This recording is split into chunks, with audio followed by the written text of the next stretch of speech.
The glass shattered against the marble floor before anyone in the room understood why.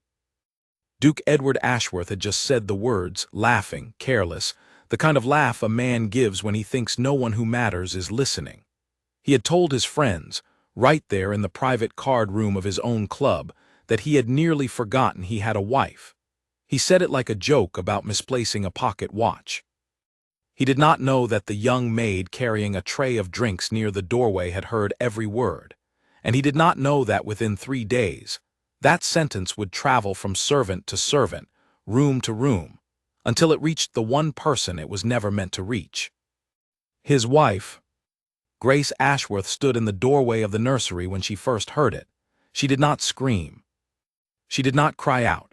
She simply went very still, the way a person goes still when the ground beneath them quietly gives way and there is nothing left to hold onto.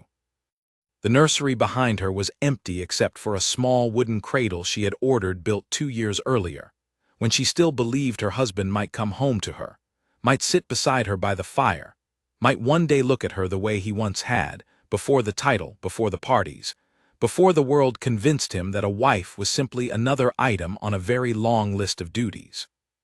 She had spent countless quiet evenings in that room. She had folded tiny blankets that had never been used.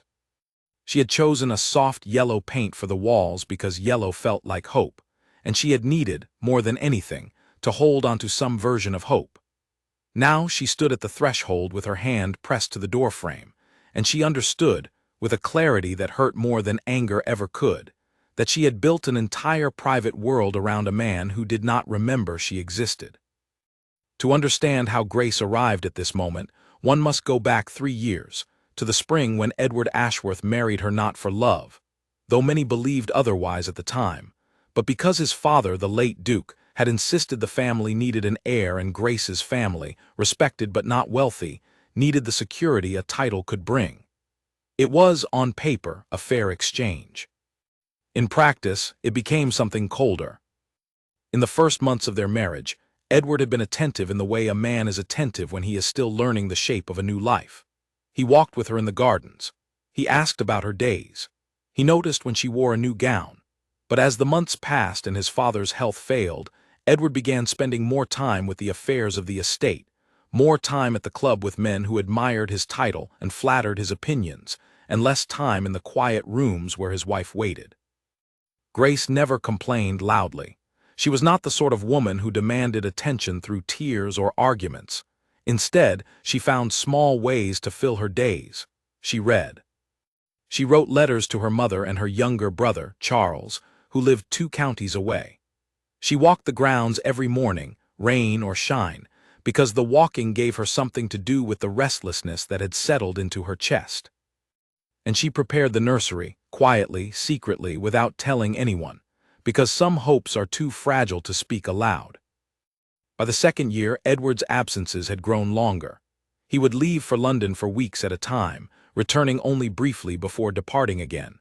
When he was home, dinners were mostly silent, filled with the clink of silverware and little else. Grace had tried in the beginning to draw him into conversation, to ask about his travels, his friends, his thoughts. He answered in short sentences, distracted, his mind clearly somewhere else. Eventually, she stopped asking. Not because she stopped caring, but because she had learned that asking only made the silence afterward feel heavier. The household staff noticed, of course. Servants always notice what their employers believe is invisible to them. Mrs. Dawson, the housekeeper, a woman who had served the Ashworth family for over 20 years, often found Grace sitting alone in the small sitting room long after the candles should have been put out, a book open on her lap that she was clearly not reading. Mrs. Dawson never said anything directly, but she made sure Grace's tea was always warm, and she made sure someone was always nearby, in case the young Duchess needed company that did not require words.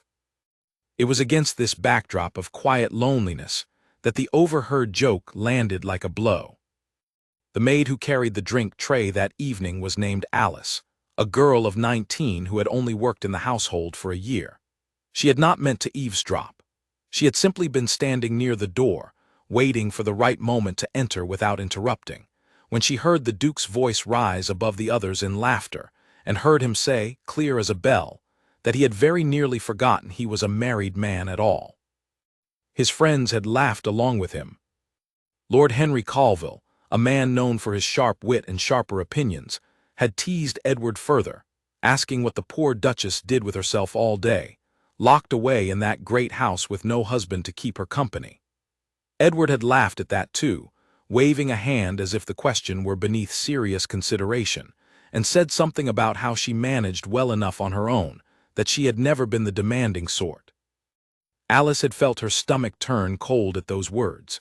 She did not know Grace well, not personally, but she had seen her in the mornings, walking alone through the gardens with her shawl pulled tight against the chill, her face calm but her eyes carrying something heavier than calm ever should.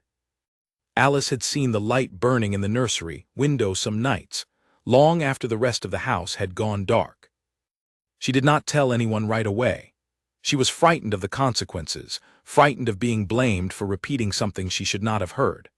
But guilt has a way of pressing on a person until it finds a way out, and 3 days later, while helping Mrs. Dawson fold linens in the laundry room, Alice finally repeated what she had heard, her voice barely above a whisper, as though saying it quietly might make it less true.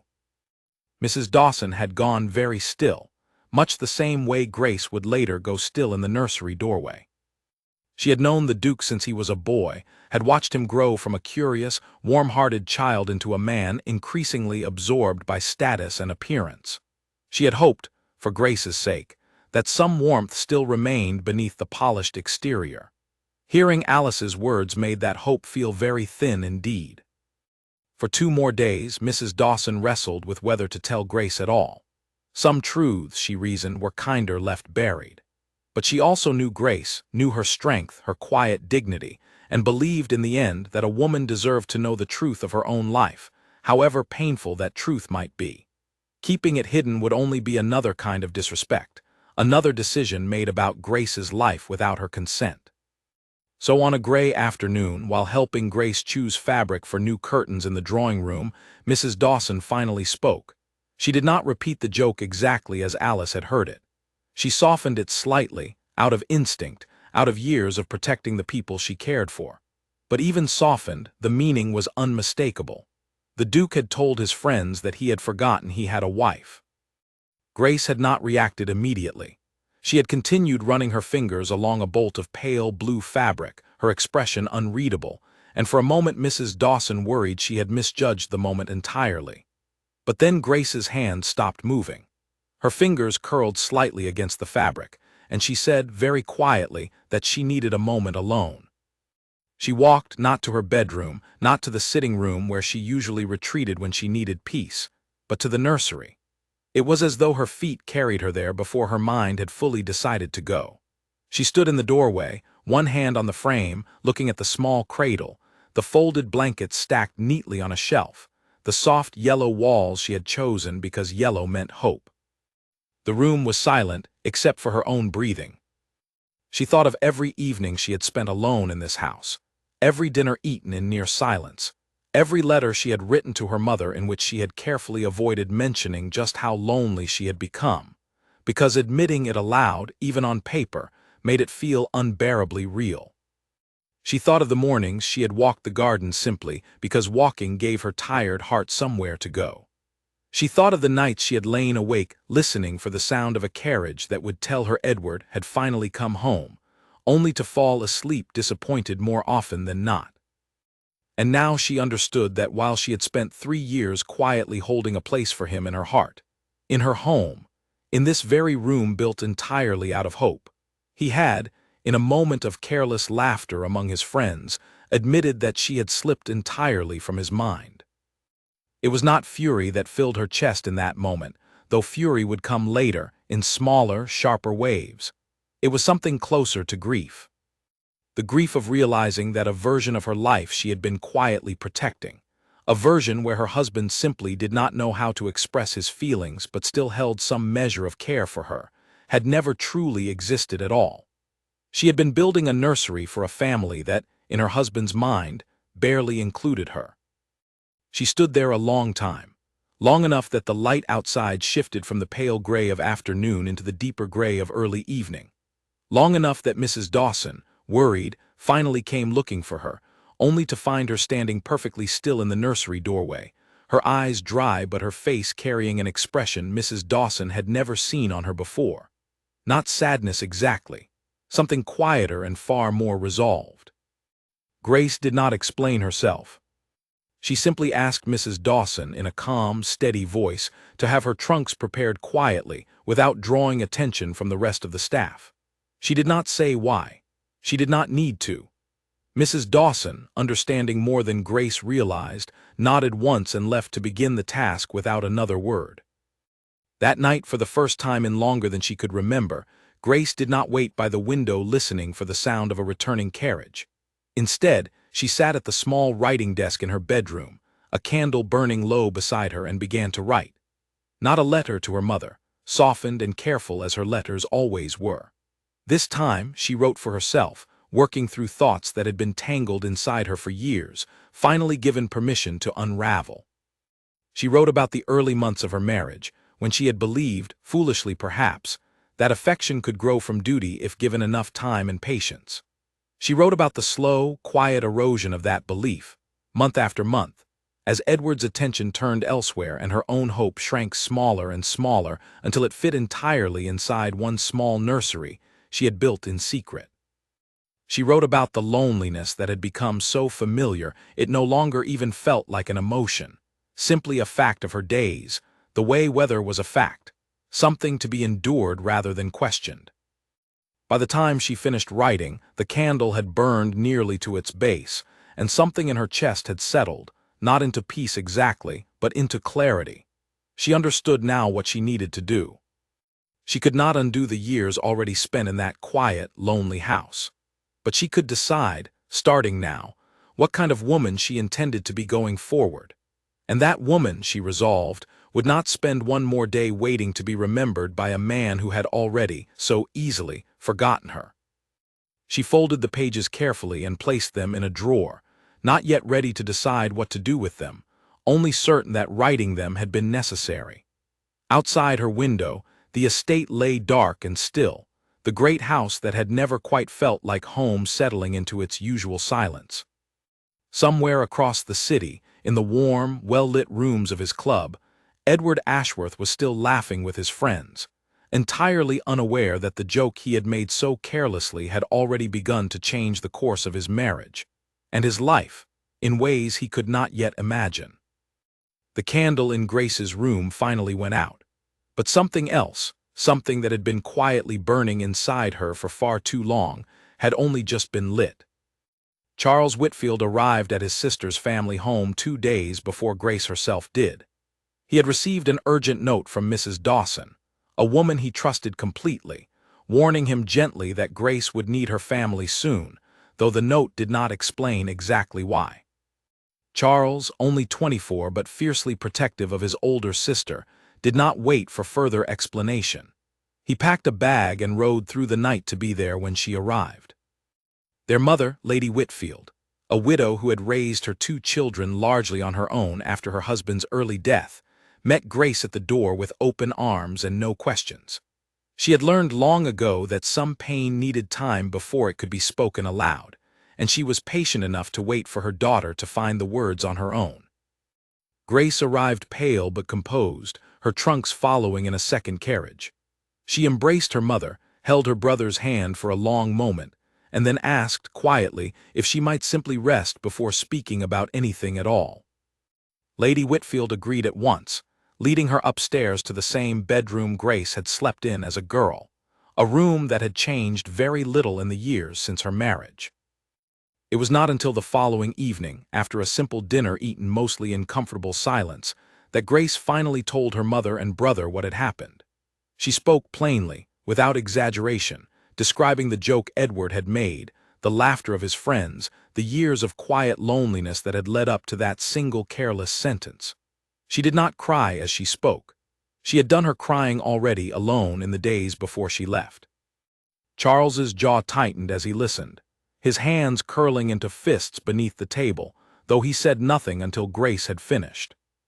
When she did, he asked only one question. He asked what she wanted to do next. It was a fair question, and one Grace had been turning over in her mind for days.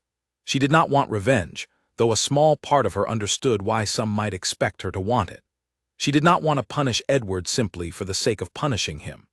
What she wanted, more than anything, was to understand whether the man she had married was truly incapable of seeing her, or whether he had simply never been given a reason to try.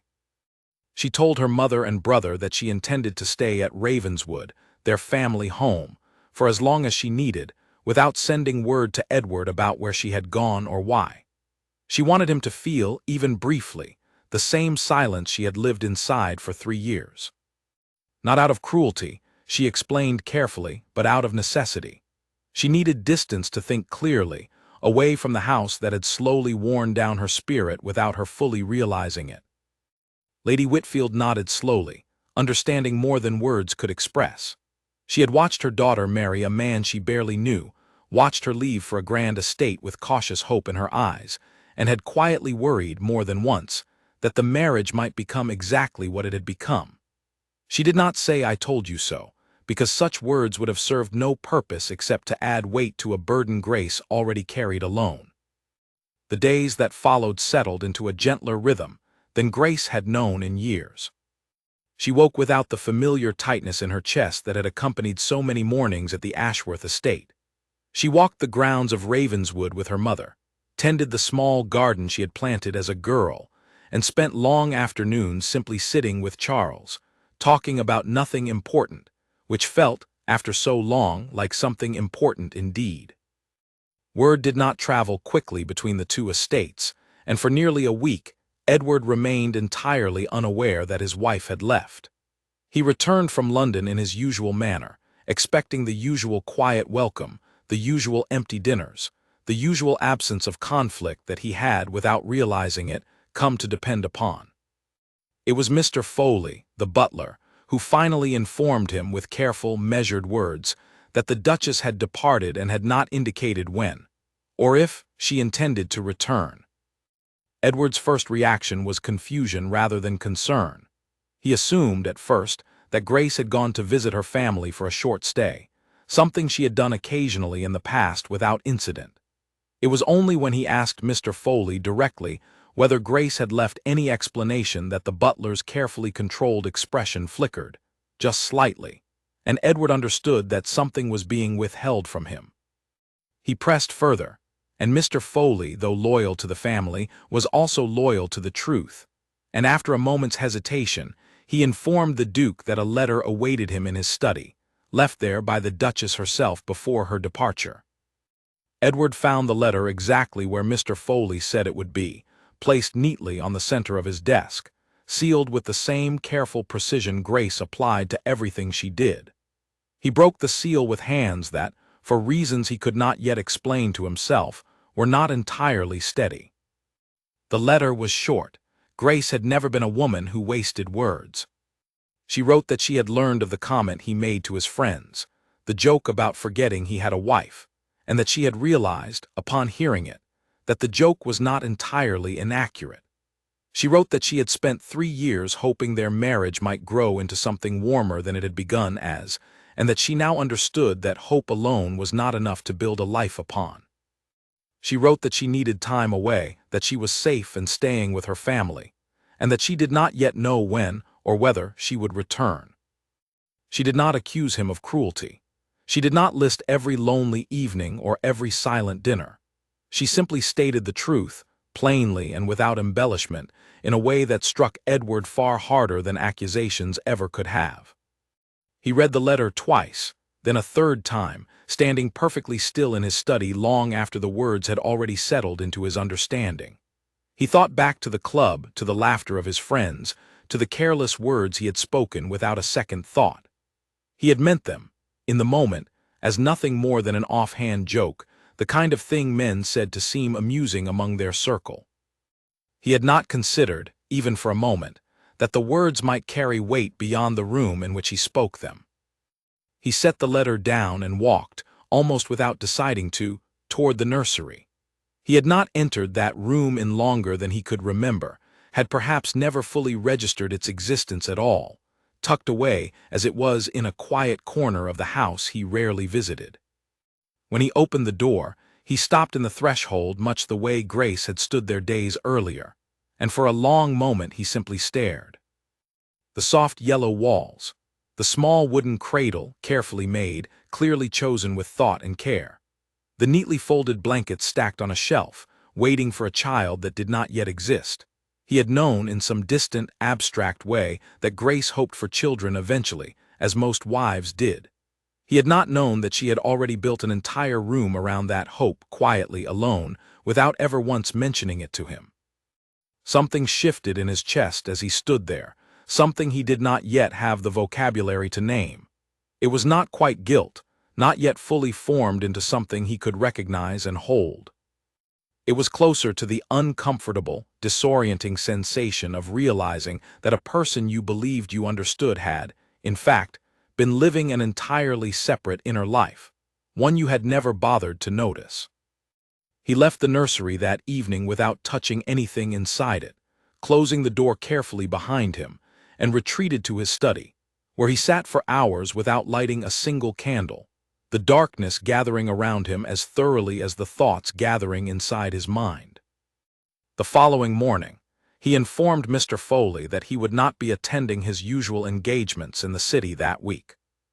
When Lord Henry Colville called upon him that afternoon, expecting his usual company for cards and conversation, Edward declined, offering no explanation beyond a brief mention of estate matters requiring his attention. Henry, sensing something unusual in his friend's manner but unwilling to press, left without further questions, though he noted privately that Edward had seemed unusually distracted, his eyes carrying a weight that had not been there before. Over the following days, Edward found himself returning to the nursery more than once, standing in the doorway, studying the small details of the room as though searching for clues to a woman he realized, with growing unease, he did not know nearly as well as he had assumed. He found, tucked beneath a stack of blankets, a small notebook filled with Grace's handwriting, lists of names she had considered, thoughts she had recorded about the kind of parent she hoped to become, small hopeful sketches of a future she had imagined in careful, private detail. He read every page, and by the time he finished, the man who closed that notebook was not entirely the same man who had opened it. He understood, finally and completely, the scale of what he had dismissed so easily in a moment of careless laughter. He had not simply forgotten a wife. He had failed to notice an entire person, patient and hopeful and quietly suffering, who had spent years waiting for him to look up from his own concerns long enough to see her. For the first time since receiving her letter, Edward began to consider seriously what it might mean to earn back what he had so carelessly lost, though he understood, even as the thought formed, that understanding the mistake was only the very first, smallest step toward correcting it. At Ravenswood, Grace's days grew steadier, though the ache in her chest did not vanish entirely. It simply changed shape, softened by distance and the comfort of familiar rooms. She began writing again, something she had loved as a girl but had rarely done since her marriage, when her mornings had instead been filled with slow, solitary walks through gardens that never quite felt like her own. She rediscovered the small pleasures of her childhood home, the creak of the third stair, the particular slant of afternoon light through the parlor windows, the sound of her mother humming while she worked in the kitchen garden. Charles, ever protective, made a point of accompanying her on her rides whenever he could, and though he rarely brought up Edward directly, Grace could sense the question sitting just beneath the surface of his patience. One afternoon, as they walked their horses slowly along the edge of the eastern fields, he finally asked what she intended to do if Edward came looking for her. Grace considered the question carefully before answering. She said that she did not know, that she had not yet decided whether she wanted him to come at all, and that even if he did, she was no longer certain forgiveness would be simple or quick. She told her brother that she needed to see, first, whether Edward's understanding of what he had done went any deeper than the discomfort of embarrassment. A man might regret being caught saying something cruel without ever truly regretting the cruelty itself. And Grace, having spent 3 years learning the difference between genuine care and simple obligation, was no longer willing to accept the appearance of change in place of the reality of it. Charles nodded slowly, respecting her caution even as his own instinct leaned toward distrust of his brother-in-law entirely. He told her simply that whatever she decided, their family would stand behind her, and Grace, hearing those words, felt something in her chest loosen slightly, a tension she had carried for so long that its absence felt almost unfamiliar. Meanwhile, word of the Duchess's sudden departure had begun, inevitably, to spread beyond the household staff. Servants talk among themselves, and household gossip has a way of finding its way, eventually, into wider circles. Within 2 weeks, whispers had reached the drawing rooms of London society, carried by the kind of vague, half-formed rumors that grow more dramatic with each retelling. Some said the Duchess had left due to illness. Others suggested a disagreement over money. A few, closer to the truth without quite knowing it, murmured that the Duke had said something unforgivable, though none knew the exact words. Lord Henry Colville, hearing the rumors circulating at the club, approached Edward directly one evening, asking bluntly whether there was any truth to what people were saying. Edward, who had spent the previous weeks in quiet, private reflection, found himself unable to offer the easy deflection he might once have used. Instead, he admitted plainly that the rumors in their vaguest form were not entirely wrong. He had said something thoughtless about his wife, and she had left because of it. Henry, to his credit, did not laugh this time, nor did he offer the kind of careless commentary that had accompanied the original joke. He studied his friend for a long moment, noting the tired lines around Edward's eyes, the unusual stillness in his manner, and said only that he hoped Edward understood what he stood to lose if he had not already lost it entirely. The words settled uncomfortably in Edward's chest, staying with him long after Henry had gone. He began, in the weeks that followed, to make small but deliberate changes in his own habits, though he did so privately, without any expectation of an audience or reward. He canceled several engagements he would once have attended without hesitation. He spent more time reviewing the details of the estate himself, rather than delegating everything to stewards and clerks. He found himself, more than once, standing again in the doorway of the nursery, no longer simply out of guilt, but out of a growing, uncomfortable curiosity about the woman he had married and had somehow allowed himself to overlook. It was during one of these visits that Mrs. Dawson found him, standing quietly among the small folded blankets, his expression unreadable. She did not scold him, though she might once have felt entitled to, given her long years of loyalty to Grace. Instead, she simply asked, gently, whether he understood how long the Duchess had waited for him to notice what he was only now beginning to see. Edward admitted honestly that he did not know, not precisely, though he suspected the answer was longer than he wanted to accept. Mrs. Dawson told him, carefully but without softening the truth too much, about the quiet evenings Grace had spent alone, the letters she wrote to her mother in which she never once complained, the mornings she walked the garden simply to give her restless heart somewhere to go. She told him about the notebook he had already found, though she did not know he had read it, and about the years of small, patient hope that had gradually worn thin under the weight of continued neglect. By the time Mrs. Dawson finished speaking, Edward had sat down slowly on the small wooden chair near the cradle, his elbows resting on his knees, his head bowed. He did not offer excuses. He did not attempt to explain away his behavior through the pressures of his position or the expectations placed upon him since childhood, though such explanations existed and might once have felt satisfying to lean upon. Instead, he simply sat with the discomfort of the truth, allowing it to settle fully into his understanding rather than deflecting it as he had so often done in the past. That evening, for the first time in weeks, Edward wrote a letter of his own. He did not send it immediately. He wrote it slowly, revising several times, discarding early drafts that felt too focused on his own guilt rather than on Grace's experience. He understood, even as he wrote, that an apology centered on his own feelings of regret would serve little purpose if it did not also acknowledge, clearly and specifically, the pain he had caused. In the letter's final form, he wrote about the joke he had made, admitting plainly how thoughtless and unkind it had been, regardless of how casually it had been intended. He wrote about the nursery, about finding the notebook, about beginning to understand, slowly and uncomfortably, just how much of her inner life he had failed to notice over the course of their marriage. He did not ask her to return immediately. He did not demand forgiveness or attempt to rush the process of healing what he had damaged. Instead, he simply asked whether she might be willing, when she felt ready, to allow him the chance to show her, through actions rather than words alone, that he understood the seriousness of what he had done. He sealed the letter carefully and gave it to Mr. Foley the following morning, instructing him to have it delivered to Ravenswood, though he made clear that no response was expected or required. The letter arrived at Ravenswood 3 days later, carried by a messenger who delivered it directly into Grace's hands. She recognized Edward's handwriting immediately on the envelope, and for a long moment she simply held it, unopened, sitting alone in the small parlor where she had spent so many quiet afternoons since her return home.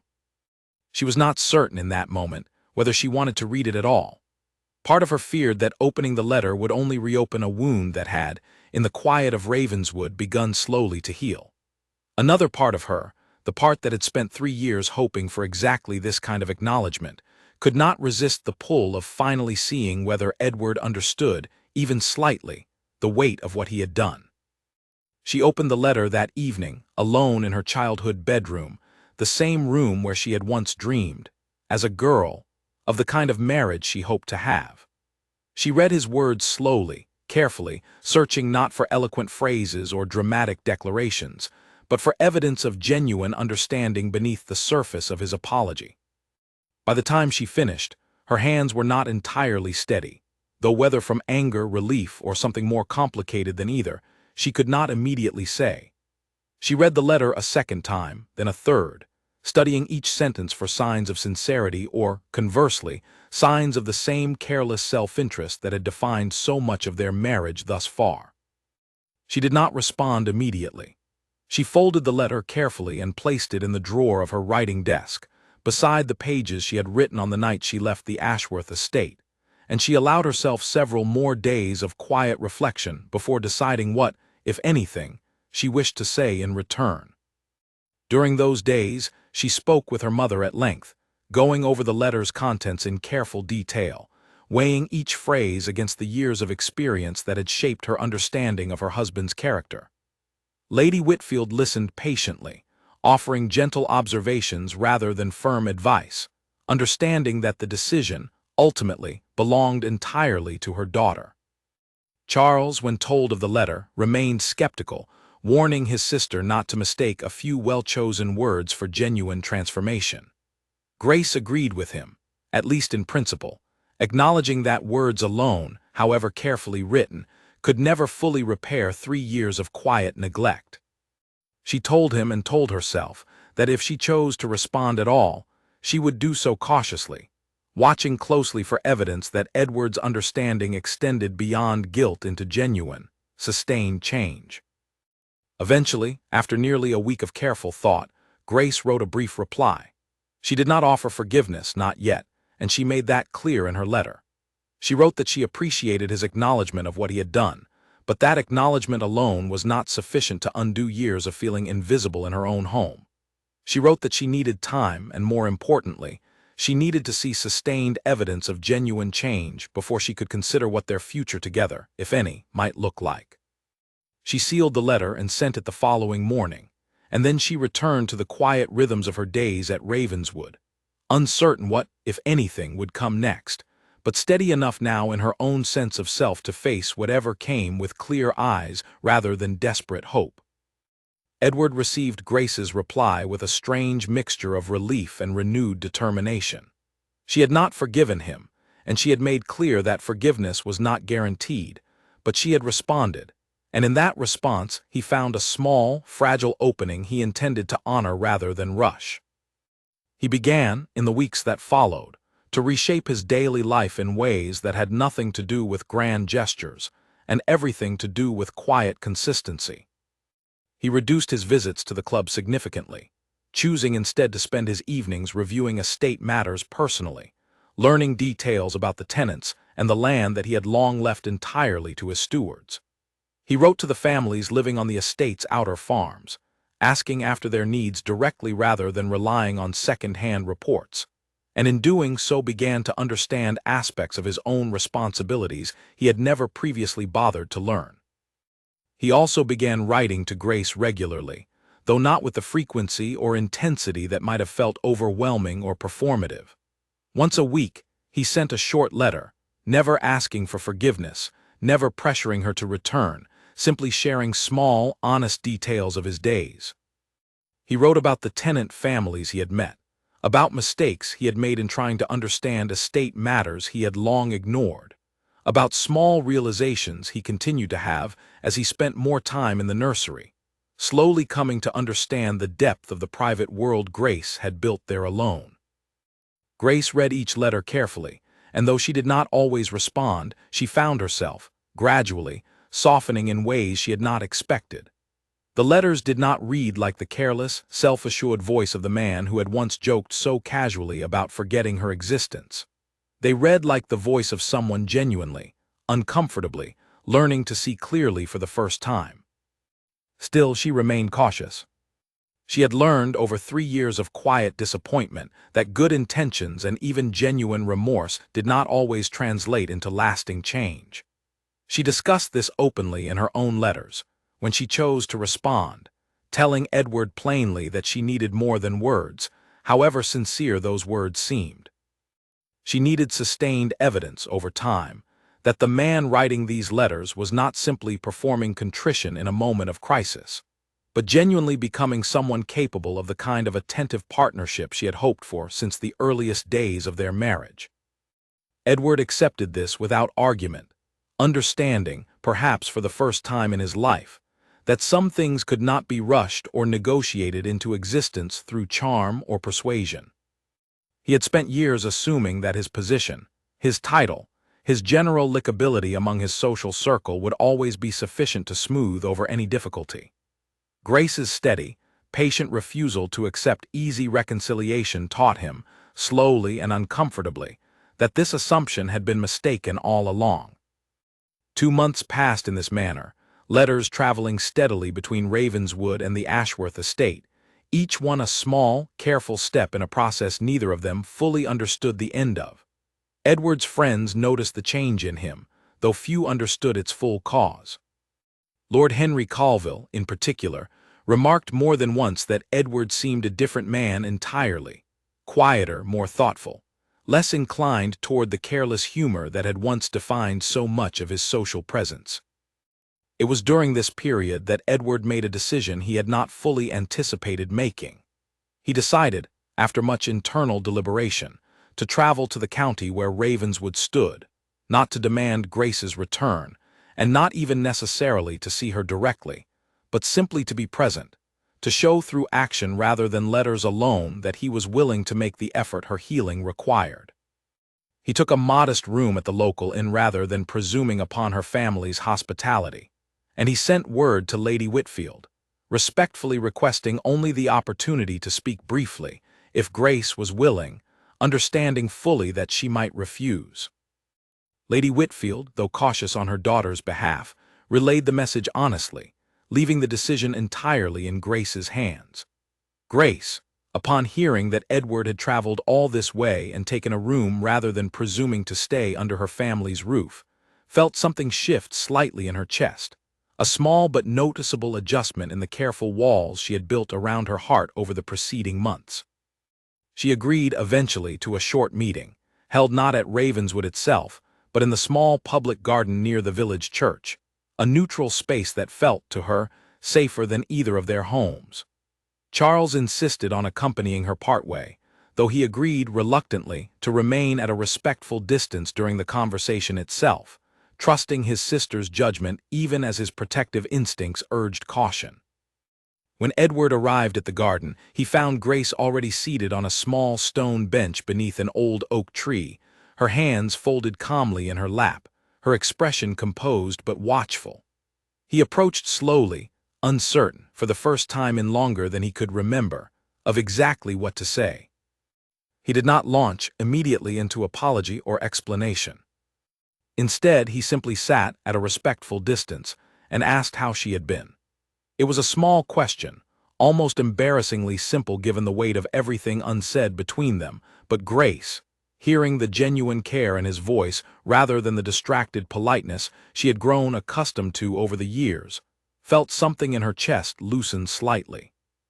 They spoke for nearly an hour that afternoon, carefully, honestly, neither rushing toward resolution nor avoiding the difficult truths that needed addressing. Grace told him, plainly, about the years of loneliness she had endured, describing specific moments he had never noticed, dinners eaten in silence, mornings spent walking alone simply to give her restless heart somewhere to go, nights spent waiting for a carriage that too often did not arrive until well past the hour when conversation would have still been possible. Edward listened without defensiveness, without offering excuses about the pressures of his position or the expectations placed upon him. He simply listened, allowing her words to settle fully into his understanding, and when she finished, he told her honestly that he had no adequate defense to offer. He had failed to see her, for years, not because she had been difficult to see, but because he had simply never made the effort required to look closely enough. It was not a dramatic reconciliation. There were no tears, no sudden embraces, no promises of immediate return. Instead, there was something quieter and, in its own way, more meaningful. An honest conversation between two people finally willing to see each other clearly, without the comfortable illusions that had allowed their marriage to drift so far off course.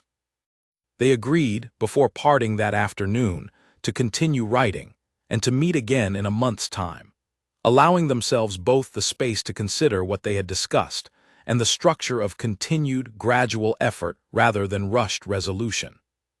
Grace made clear, once more, that she was not yet ready to return to the Ashworth estate, and Edward, to his credit, accepted this without argument or pressure, understanding, finally, that healing could not be rushed simply because he had grown impatient with his own discomfort. As he rode back toward the inn that evening, Edward found himself reflecting on how different this quiet, honest conversation had felt compared to the easy, careless banter that had once defined so much of his life among his social circle. There had been no laughter in that garden, no clever jokes exchanged for the approval of an audience. There had simply been truth, difficult and necessary, and Edward understood, perhaps for the first time fully, that this kind of honest reckoning was worth far more than any amount of easy charm he had once relied upon so thoroughly. The following weeks brought a new kind of rhythm to both their lives, one built not on the absence of conflict, as their marriage had once been, but on the careful, deliberate presence of honest effort. Edward continued his letters, though now they carried a different quality, less like reports delivered from a distance and more like genuine conversation, filled with questions about Grace's days, her thoughts, the small details of her life at Ravenswood that he had never before thought to ask about. Grace, in turn, found herself writing longer replies than she had initially intended, describing her mornings tending the garden with her mother, the quiet satisfaction of riding again through the fields she had loved as a girl, the slow, steady return of a sense of self she had nearly lost entirely during her years at the Ashworth estate. She did not shy away from honesty in these letters either, telling Edward plainly when something he had written struck her as insufficient, or when old doubts resurfaced despite his continued effort. It was during this period that an unexpected complication arose, one that tested the fragile progress they had begun to build. Lord Henry Colville, still unaware of the full depth of what had transpired between his friend and the Duchess, made an offhand comment at the club one evening, suggesting, in his usual careless manner, that perhaps Edward ought to simply move on and consider the marriage effectively over, given how long Grace had already been away. Word of this comment reached Grace through an indirect channel. A distant acquaintance who had heard it repeated at a social gathering and mentioned it, without malice, in a letter to Lady Whitfield. When Grace learned of it, old fears resurfaced quickly, the familiar, painful worry that Edward's circle of friends still viewed her as disposable, an inconvenience to be managed rather than a person to be respected. She wrote to Edward directly, this time with less patience than her previous letters had carried, asking bluntly whether he had said anything similar himself, or whether he had simply allowed such comments to pass unchallenged in his presence, as he had so often done in the past. The letter carried an edge of genuine anger, the first Grace had allowed herself to express so directly since their garden meeting weeks earlier. Edward, upon receiving the letter, felt the old instinct to defend himself rise immediately. The familiar urge to explain away Henry's comment as simply the careless talk of a friend who did not understand the full situation. But he caught himself before responding hastily, recognizing that old instinct for exactly what it was, the same kind of dismissive deflection that had contributed to the damage in the first place. Instead, he did something he would not have considered doing even a few months earlier. He confronted Henry directly, in front of several of their mutual friends, making clear, firmly, and without room for misunderstanding, that he would not tolerate careless comments about his wife, regardless of the current state of their marriage. He explained, briefly but pointedly, the seriousness of what had happened, and made clear that any future disrespect toward Grace, even in jest, would not be met with his usual easy laughter. The room had gone notably quiet at this declaration. Several of the men present exchanging surprised glances, unaccustomed to seeing Edward speak with such firm conviction on a matter of personal principle rather than simple amusement. Henry, to his credit, apologized sincerely once he understood the full weight of what his careless comment had touched upon, and the incident, though initially painful, ultimately became a turning point of sorts, a public demonstration of the private changes Edward had been working to build within himself. He wrote to Grace immediately afterward, describing exactly what had happened, not to seek credit or praise for his actions, but simply because he had promised her honesty, and honesty required sharing even the uncomfortable moments alongside the hopeful ones. Grace read his account carefully, and for the first time since receiving the troubling news, she felt a genuine, steady sense of reassurance rather than renewed doubt. She did not respond immediately with forgiveness or with an announcement of her readiness to return. She had learned, through the painful lessons of the preceding months, the value of patience, the importance of allowing genuine change to prove itself over time rather than accepting the first convincing gesture as sufficient evidence of transformation. But she did write back, honestly acknowledging that his response to the situation had meant something significant to her, a sign that the changes he had been describing in his letters extended beyond private reflection into public accountability as well. Their second meeting, held once again in the small garden near the village church, carried a different quality than their first. There was less tension in the air, though caution remained, appropriately, a steady undercurrent between them. They spoke more freely this time, discussing not only the painful history of their marriage but small, hopeful possibilities for what a different kind of future might look like, should they eventually choose to rebuild together. Grace told Edward during this second meeting about the notebook he had found in the nursery, the private hopes and dreams she had recorded there over the years, names she had considered, small sketches of the kind of family life she had once imagined. She had not known, until this moment, that he had read it, and when he confirmed that he had, she watched his face carefully, searching for any sign of discomfort or dismissiveness. Instead, she found something closer to genuine reverence. Edward told her quietly that reading her private thoughts had changed something fundamental in his understanding of who she was, not simply as his wife, but as an entire person with hopes and dreams that had existed independently of him, hopes he had failed for years to notice or nurture. He told her that he understood now, more fully than he ever had, the depth of what he had nearly lost through his own carelessness. Grace listened to these words carefully, weighing them against the months of consistent, patient effort he had demonstrated since their separation began. She found, to her own quiet surprise, that she believed him, not blindly or naively, but with the cautious, earned trust that comes from watching sustained actions align consistently with spoken words over time. They did not decide, that afternoon, that she would return immediately to the Ashworth estate.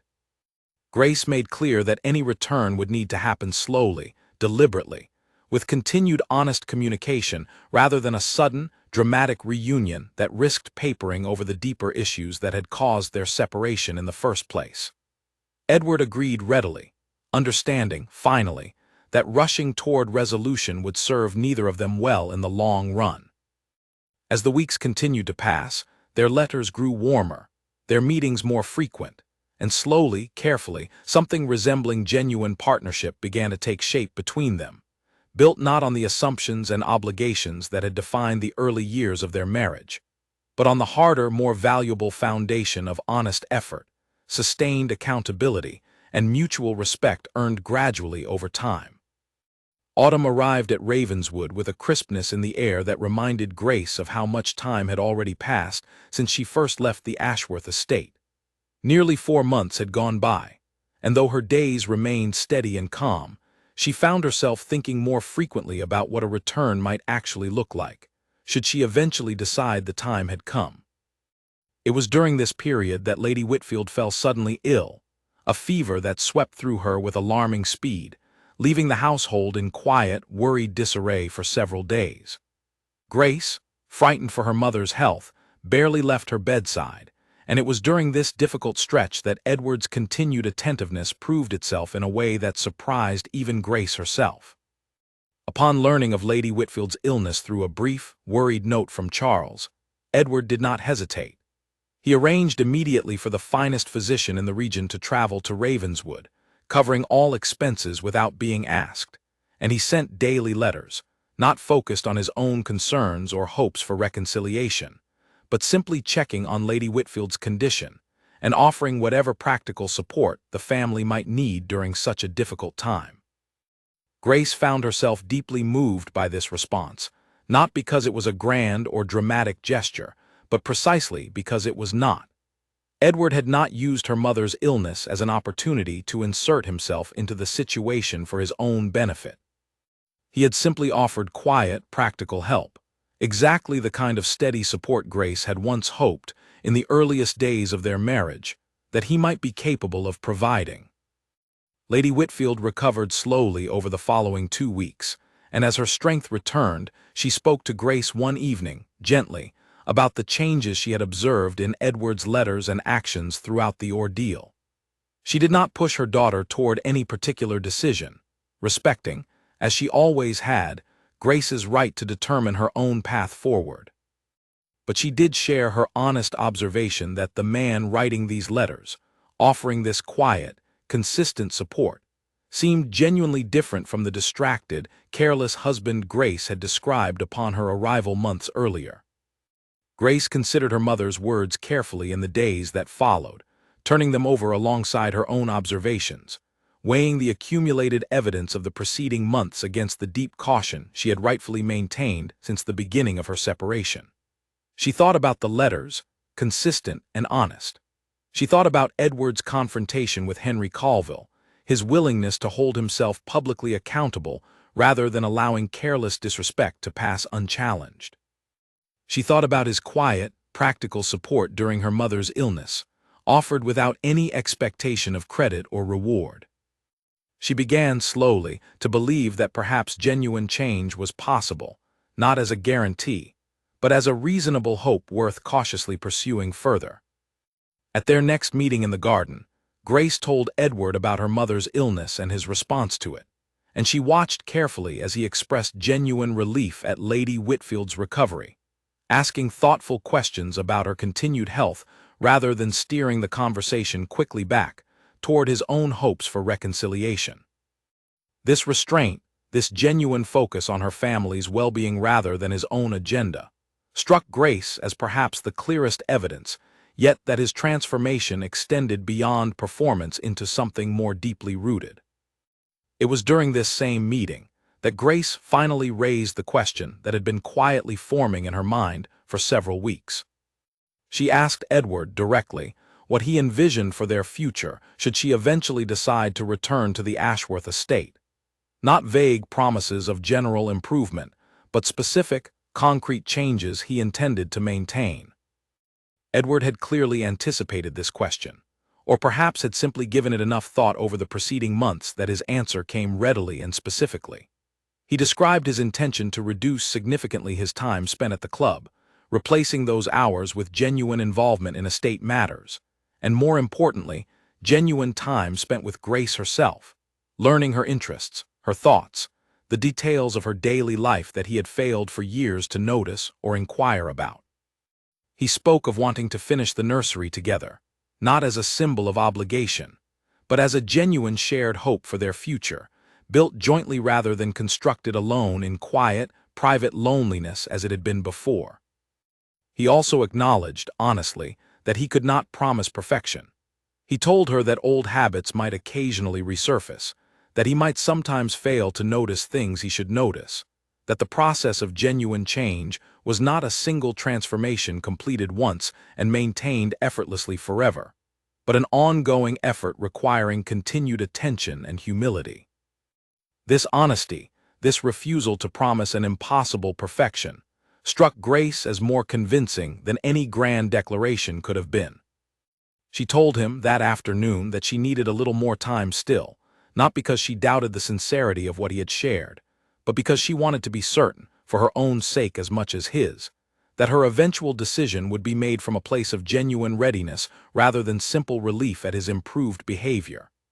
Edward accepted this without protest, understanding, by now, the value of patience in a process that could not and should not be rushed. As autumn deepened into the early chill of winter, their correspondence and meetings continued steadily, each conversation adding another careful layer to the foundation slowly rebuilding between them.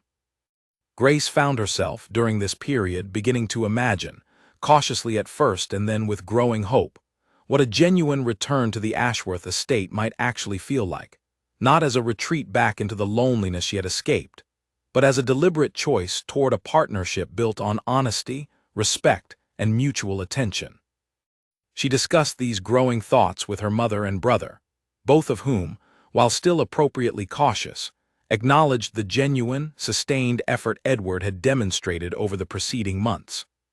Charles, in particular, though still protective and watchful, admitted that his skepticism had softened somewhat, given the consistency of Edward's actions across a period long enough to suggest something more substantial than temporary guilt or performative apology. It was during one final meeting before winter fully settled in that Grace finally shared with Edward her decision.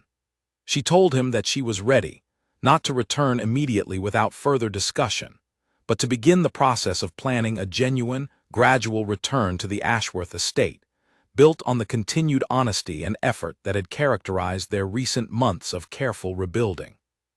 Edward, hearing these words, felt a wave of relief and gratitude wash over him, though he was careful, even in that emotional moment, not to overstate the certainty of what lay ahead.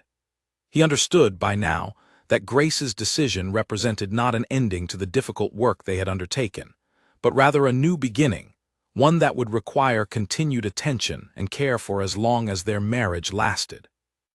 They agreed together on a plan for her return in the early days of the new year, allowing time for proper preparation, and for Grace to say her gradual goodbyes to the comfortable rhythms of Ravenswood that had sustained her through the most difficult months of her life. As they parted that afternoon, walking together slowly toward the edge of the garden where their paths would once again diverge, both of them carried a quiet, cautious hope, tempered by hard-earned wisdom, that the path ahead, though not without its own challenges, held genuine promise for the kind of partnership they had both, in their own ways, come to understand they deeply wanted. The morning Grace was set to return to the Ashworth estate arrived cold and clear, frost still clinging to the fields around Ravenswood as her trunks were loaded, once again, into a waiting carriage. This time, however, the departure carried none of the heavy grief that had marked her arrival months earlier. Lady Whitfield embraced her daughter warmly, expressing quiet confidence in the decision Grace had made after such careful, patient consideration. Charles, still watchful but genuinely hopeful, promised to visit soon, and made clear, with the particular seriousness only an older brother could summon, that he expected regular letters confirming that all remained well. The journey back to the Ashworth estate felt different from any journey Grace had taken along that same road before. She watched the familiar countryside pass by the carriage window, noting how the bare winter trees and pale sky seemed less bleak than she remembered, perhaps because she herself approached this return with a different sense of self than the quiet, hopeful, uncertain woman who had first arrived at that grand house years earlier as a new bride.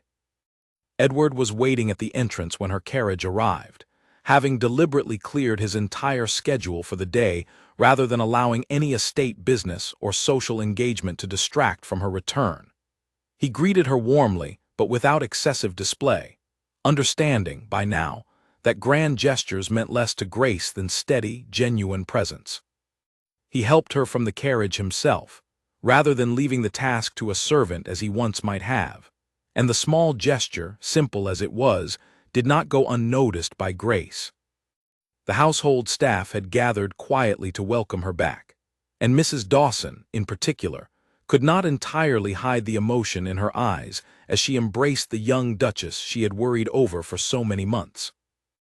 Alice, the young maid whose overheard words had set this entire journey into motion, stood a little apart from the others, uncertain of her welcome, but Grace, noticing her, approached directly and thanked her sincerely for the honesty that had, in its own painful way, ultimately led to something better than the quiet, lonely existence she had endured before. The house itself felt different to Grace as she walked through its familiar halls that first afternoon, not because anything had physically changed, but because she herself viewed it now through eyes that no longer expected disappointment as the default condition of her days.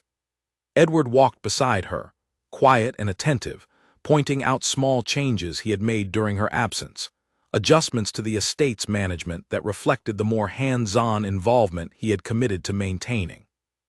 That evening, dinner was served in the smaller, more intimate dining room, rather than the grand hall where their meals had once been eaten in near total silence. Edward had requested the change specifically, explaining to Grace that he wanted their meals, going forward, to feel like genuine conversation between partners, rather than a formal obligation observed out of habit. The dinner that followed was filled with easy conversation, questions asked and genuinely answered, small moments of laughter that felt entirely different from the careless, dismissive humor that had once characterized so much of Edward's interactions with the world around him. In the weeks that followed her return, Grace watched carefully, still cautious despite the genuine warmth of her homecoming, for signs that old patterns might reassert themselves once the initial excitement of reconciliation had faded. She found, to her continued relief, that Edward's changed behavior persisted steadily, not as a temporary performance, but as a genuinely restructured approach to their shared life. He continued declining many of his previous social engagements, choosing instead to spend his evenings with Grace, learning her interests more deeply, asking thoughtful questions about her days, sharing openly about his own thoughts and concerns in a way he had rarely done during the earlier years of their marriage. Together, they finally finished the nursery, adding final touches to the room Grace had once built alone in quiet, private hope. Edward insisted on being involved in every decision, from the small details of decoration to longer conversations about the kind of parents they hoped to become, should they be blessed with children in the future. The room, once a symbol of Grace's loneliest years, gradually transformed into something entirely different, a shared space built now on genuine partnership rather than solitary hope. Not every difficulty vanished entirely, of course. There were occasional moments when old habits threatened to resurface, instances where Edward's attention briefly wandered back toward the easier, more familiar patterns of his previous life. But rather than allowing these moments to fester into renewed resentment, Grace found herself able to address them directly, honestly, trusting in the foundation of communication they had built during their months of careful separation.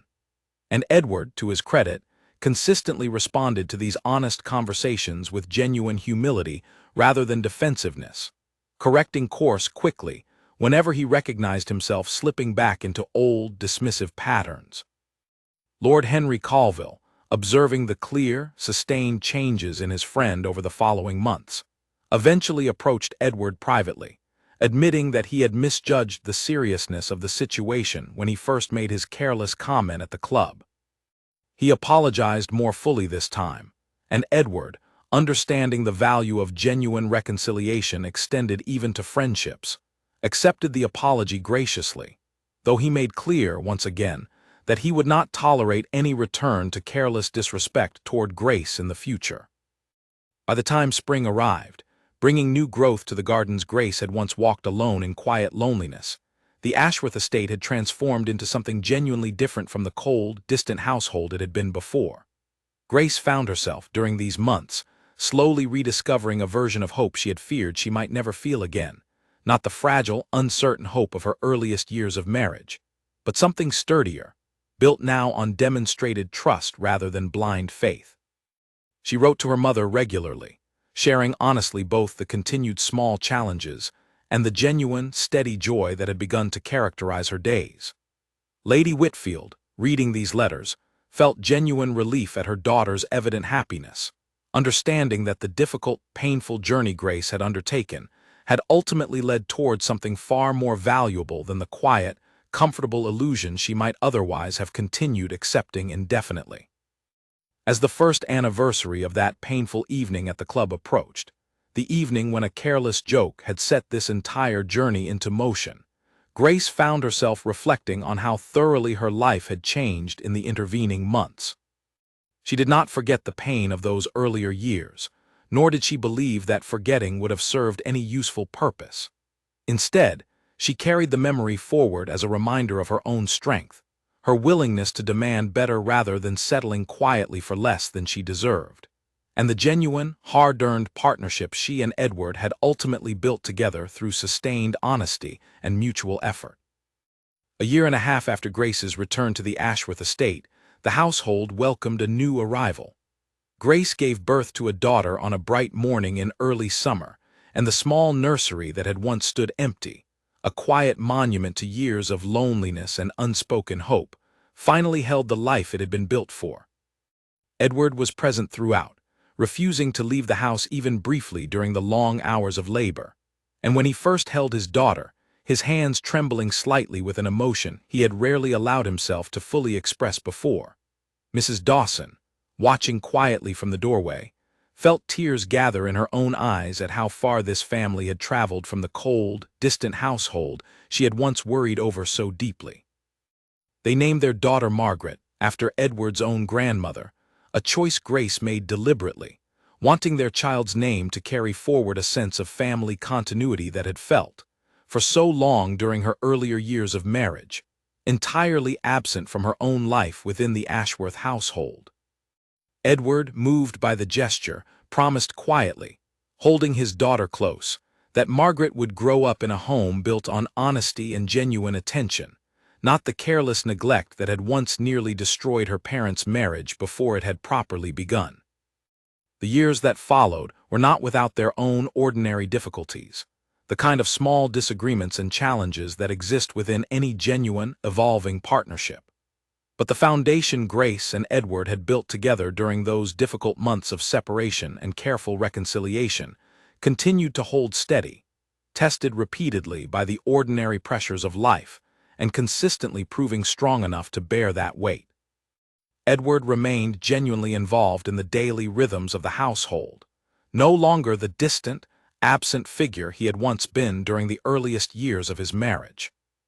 He learned, gradually, to notice the small details of Grace's days, her moods, her interests, the particular kind of attention she needed during difficult moments, just as she learned to trust, more fully with each passing year, that his commitment to their partnership was not a temporary correction made in a moment of crisis, but a genuine, lasting transformation in how he chose to live his life and honor his marriage. Lord Henry Colville, who had once so carelessly encouraged Edward's dismissive humor about his marriage, eventually married himself, and often remarked in later years that watching Edward's genuine transformation had shaped his own understanding of what a marriage built on respect and attention could actually look like, in contrast to the careless assumptions he had once held about such matters. Mrs. Dawson continued serving the Ashworth household for many more years, watching young Margaret grow within the same walls that had once witnessed her mother's quiet loneliness, and taking particular satisfaction in observing how thoroughly different this next generation's childhood would be from the isolated, careful existence Grace herself had endured during her earliest years within that grand house. Alice, the young maid whose overheard words had first set this entire journey into motion, remained with the household as well, eventually rising to a position of greater responsibility within the staff, trusted implicitly by both Grace and Edward for the honesty and quiet loyalty she had demonstrated during the most difficult period of their marriage. Grace, reflecting occasionally in later years on the painful evening that had first revealed the depth of her husband's carelessness, came to understand that difficult moment not as the end of her hope for genuine partnership, but as the necessary beginning of something far more valuable than the comfortable illusion she might otherwise have continued accepting. The pain of that revelation had forced a reckoning that years of quiet, patient suffering alone might never have produced, and though she would never have wished such pain upon herself, she recognized, with the clarity that only distance and healing could provide, that it had ultimately led toward a marriage built on far sturdier foundations than the one she had originally entered. The nursery that had once stood as a quiet symbol of unspoken loneliness eventually filled further, as Grace and Edward welcomed a second child, a son, several years after Margaret's birth. The room echoed now with genuine laughter and the ordinary chaos of family life, entirely transformed from the careful, solitary space Grace had once maintained alone during her loneliest years. Edward, watching his children grow within a household built on the honest, sustained effort he had worked to demonstrate for so many years, often reflected privately on how close he had come to losing everything through simple carelessness, through the easy assumption that his wife would always remain patiently in place regardless of how thoroughly he neglected her. He never forgot the lesson that painful period had taught him, and he made a continued, deliberate practice throughout their marriage of noticing, genuinely and consistently, the woman he had once so carelessly overlooked. Grace, for her part, never regretted the difficult decision she had made that painful evening, the choice to leave rather than continue quietly enduring a marriage built on neglect. She had learned, through that painful journey, that genuine self-respect sometimes required difficult, uncomfortable choices, that love without attention and presence amounted to very little, and that a person deserved always to be genuinely seen and valued by those closest to them.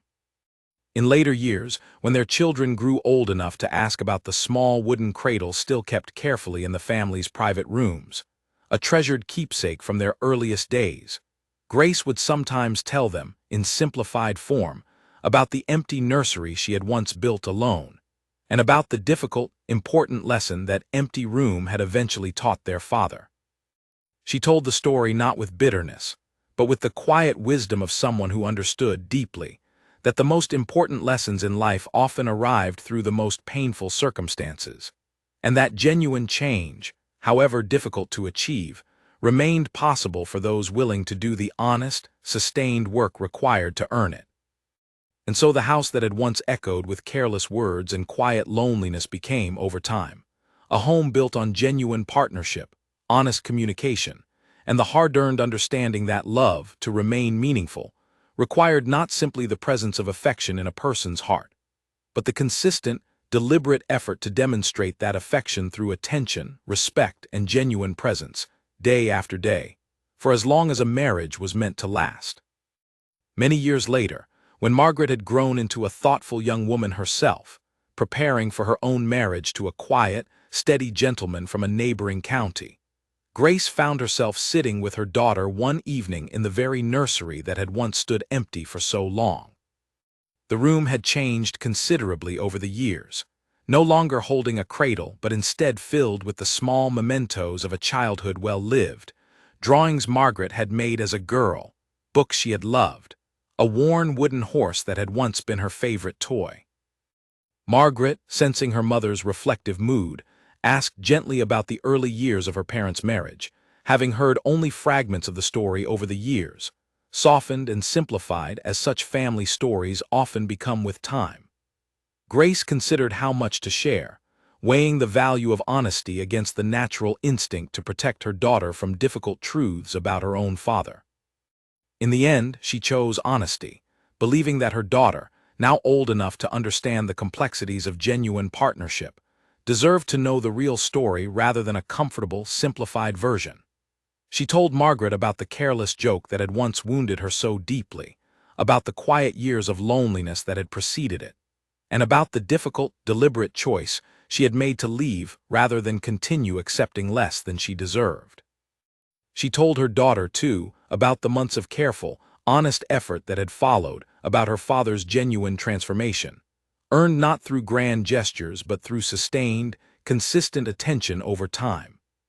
She wanted Margaret to understand, clearly, that love worth having required genuine effort from both partners, that no marriage, however happy it might eventually become, was guaranteed to remain easy or without difficulty, and that genuine respect had to be actively maintained rather than simply assumed to exist once established. Margaret listened carefully, moved by her mother's honesty, and asked, finally, whether Grace had ever regretted the painful choice to leave, given how difficult that period must have been. Grace considered the question seriously before answering, wanting to give her daughter a genuinely thoughtful response rather than a simple, reassuring platitude. She told Margaret that she had never regretted the choice itself, though the pain leading up to it remained one of the most difficult periods of her life. She explained that sometimes genuine love required the courage to walk away from comfortable illusions, to demand honestly what a relationship truly needed rather than accepting less simply because leaving felt frightening or uncertain. She told her daughter that the empty nursery she had once built alone, in quiet, private hope, had ultimately taught both her and her father a lesson neither of them would ever forget. A lesson about the genuine, sustained attention that love required in order to remain meaningful over time. As their conversation drew to a close that evening, Edward joined them quietly, having overheard the final portion of their discussion from the hallway. He did not interrupt, but simply sat beside Grace, taking her hand gently in his own, a small gesture that had become entirely natural between them over the many years of their rebuilt marriage. He added, to Margaret's evident interest, his own perspective on that difficult period, admitting honestly how thoroughly his own carelessness had nearly cost him everything that ultimately mattered most in his life. He told his daughter with genuine sincerity that the lesson he had learned during those painful months remained with him still, a constant, gentle reminder to never again take for granted the people he loved most deeply. Margaret, moved by her parents' honesty, embraced them both, expressing genuine gratitude not only for the loving home she had grown up within, but for their willingness to share the difficult, honest truth of how that loving home had ultimately come to exist.